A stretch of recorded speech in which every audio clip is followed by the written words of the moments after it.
नमस्कार बच्चों, आप सभी का स्वागत है आपके अपने यूट्यूब चैनल होम साइंस में, जिसमें आज आप सब देखने वाले हैं एमए प्रथम सेमेस्टर होम साइंस। जी हाँ, MA first semester home science की क्लास चलने वाली है, जो नई शिक्षा नीति के अनुसार रखा गया है। आपका न्यू सिलेबस है, ठीक, जो एनईपी न्यू एजुकेशन पॉलिसी के अकॉर्डिंग जो 2020 में जो नई शिक्षा नीति लागू हुई थी, उसी के अकॉर्डिंग जो आपका सिलेबस रखा गया है। और इस वर्ष आप सभी का पेपर भी होने वाला है उसी के अनुसार, ठीक। तो आपकी क्लास भी उसी के अनुसार चल रही है, ठीक, आपके सिलेबस के ही अकॉर्डिंग। इससे पहले की जो क्लास हैं वो प्रथम सेमेस्टर की नहीं है, वो प्रथम ईयर की है, ठीक। उसमें लिखा है फर्स्ट ईयर, तो आप कंफ्यूज ना हो। फर्स्ट सेमेस्टर की क्लास अवश्य देखें, ठीक, इस ईयर के लिए। तो आज सबसे फर्स्ट क्वेश्चन मैंने आप सभी के लिए लिया है मानव विकास की परिभाषा। मैंने पहले भी परिभाषा बताई हुई है, फिलहाल आज फिर देखते हैं। और अभी तक जो बच्चे चैनल को सब्सक्राइब नहीं किए हैं, चैनल को सब्सक्राइब करें, वीडियो को अधिक से अधिक शेयर भी किया करें, ठीक। तो प्रश्न हमारा क्या कह रहा है, मानव विकास की परिभाषा, ठीक। और जो अभी तक टेलीग्राम चैनल से नहीं जुड़े हैं, वहाँ पर जा कर के मैंने डिस्क्रिप्शन में लिंक दे रखा है, वहाँ से टेलीग्राम चैनल को ज्वाइन करें। तो आगे बढ़ते हैं। प्रश्न मेरा था मानव विकास की परिभाषा, ठीक। तो आज आंसर में देखेंगे सबसे पहले हार्लाक ने, ठीक। हार्लाक के अनुसार मैंने जन्म के पूर्व की अवस्थाएं और जन्म के बाद की अवस्थाएं, दो अवस्थाओं के बारे में बताया था। तो आज हार्लाक ने मानव विकास को परिभाषित करते हुए लिखा है कि जो आज आपका टॉपिक है मानव विकास की परिभाषा, फर्स्ट क्वेश्चन है। जितने भी प्रश्न हैं सारे इम्पोर्टेंट हैं, इसलिए बहुत ध्यान से पढ़ना, ठीक। तो हार्लाक ने मानव विकास को परिभाषित करते हुए लिखा है कि विकास अवृद्ध तक सीमित नहीं है।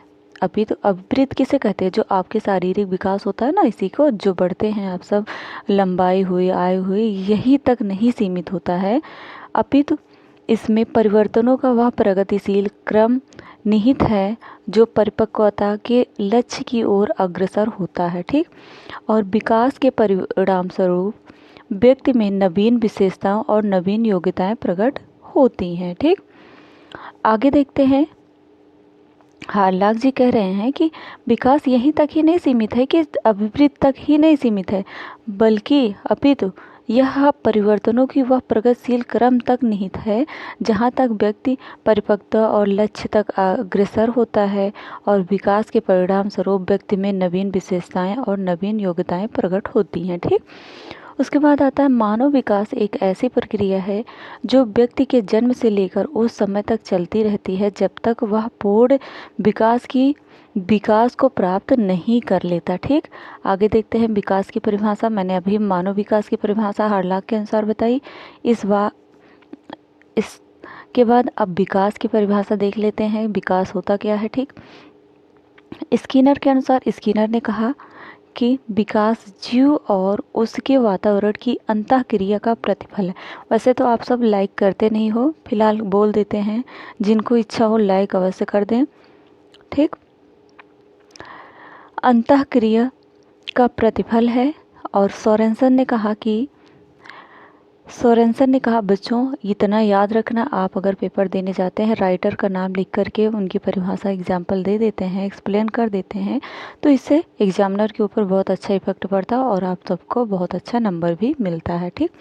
तो सोरेनसन के अनुसार, सोरेनसन ने कहा कि विकास का अर्थ परिपक्वता और कार्यपरक सुधार की व्यवस्था से है, जिसका संबंध गुणात्मक एवं परिमाणात्मक परिवर्तनों से है, ठीक।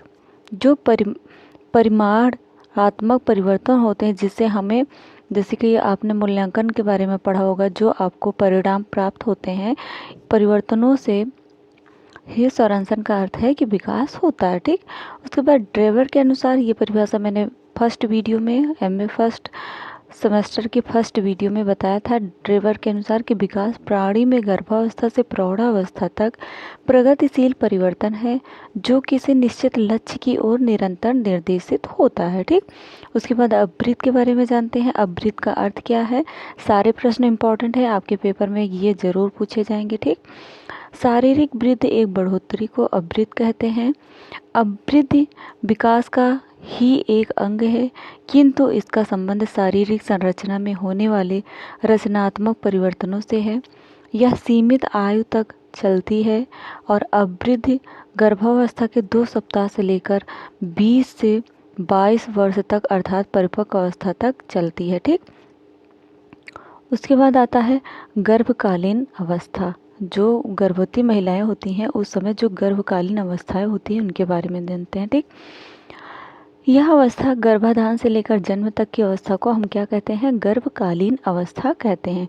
इसी अवस्था की 3 उप अवस्थाएं होती हैं। इसमें एक होता बीजावस्था, ये सब मैंने विस्तार से पढ़ाया हुआ है बीए फर्स्ट सेमेस्टर और एमए जो फर्स्ट सेमेस्टर का चाइल्ड डेवलपमेंट जो एमए फर्स्ट ईयर में चाइल्ड डेवलपमेंट पढ़ाया है वहीं से ही ये फर्स्ट सेमेस्टर में भी रखा गया है प्रश्न। ठीक, प्रौढ़ावस्था हुआ, गर्भावस्था, इन 3 अवस्थाओं को याद रखना गर्भकालीन अवस्थाएं कहलाती हैं। ठीक, गर्भकालीन अवस्था बालक के जीवन चक्र की अन्य अवस्थाओं की आधारशिला है और इसी अवस्था में वंशानुक्रम का प्रभाव तय होता है, लिंग का निर्धारण होता है तथा बालकों की एक संख्या एक या जुड़वा भी तय होती है। यहीं से ही बच्चों की संख्या पता चलती है कि बच्चा जुड़वा होगा या यहीं से निर्धारित होता है कि बच्चे 1 होंगे या 2 होंगे या जुड़वा पैदा होगा। ये सब वंशानुक्रम के प्रभाव तय होता है। ये सभी कहाँ से प्रारंभ होते हैं? गर्भकालीन अवस्था से। उसके बाद आज जान लेते हैं भ्रूणावस्था। अभी आपने भ्रूणावस्था इसमें पढ़ा 3 स्टेज, गर्भावस्था, बीजावस्था, भ्रूणावस्था। ठीक, तो अब यहाँ भ्रूण काल के बारे में भी जान लेते हैं। भ्रूण काल होता क्या है?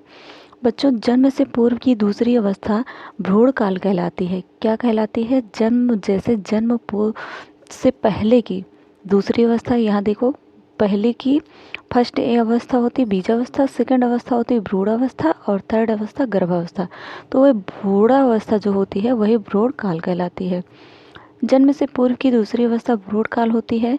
गर्भाधान के 2 सप्ताह बाद से 10 सप्ताह तक की अवस्था को हम भ्रूण काल कहते हैं। ठीक, इसी अवस्था में अपरा, आहार नाल तथा शिशु उल्ब झिल्ली का निर्माण हो जाता है, जिससे क्या होता है? शिशु को पोषण एवं सुरक्षा दोनों प्राप्त होती है। जो आहार नाल होती नहीं नाभि से, वो इसका आरंभ यहीं से हो जाता है। ठीक, आगे बढ़ते हैं।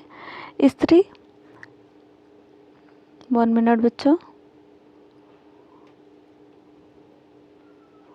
स्त्री के आंतरिक प्रजनन अंग। स्त्री के आंतरिक प्रजनन अंग कौन कौन से होते हैं? ये बीए में मैंने बहुत विस्तार से पढ़ाया हुआ है। स्त्री के आंतरिक प्रजनन अंग निम्नलिखित हैं।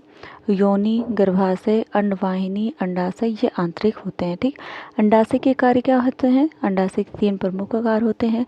अंडाणु का उत्पादन करना, प्रजनन हार्मोन्स एस्ट्रोजन एवं प्रोजेस्टेरॉन हार्मोन्स का उत्पादन करना, मासिक धर्म पर नियंत्रण रखना। ठीक, निषेचन प्रक्रिया क्या होती है? इसी को हम इंग्लिश में फर्टिलाइजेशन बोलते हैं। ठीक, निषेचन वह प्रक्रिया है जिसके द्वारा पुरुष के शुक्राणु स्त्री के अंडाणु के साथ मिलकर एक नए जीव का निर्माण करते हैं। ठीक, अब जानते हैं अंडपात क्या है। ग्राफियन फॉलिकल की परिपक्वता तथा अंडाणु की निष्पत्ति को अंडपात कहते हैं। दूसरे शब्दों में कह सकते हैं कि अंडपात वह प्रक्रिया है जिसमें अंडाशय से एक परिपक्व अंडा निकलता है और यह मासिक धर्म चक्र का हिस्सा है और गर्भावस्था में एक प्रमुख भूमिका भी निभाता है।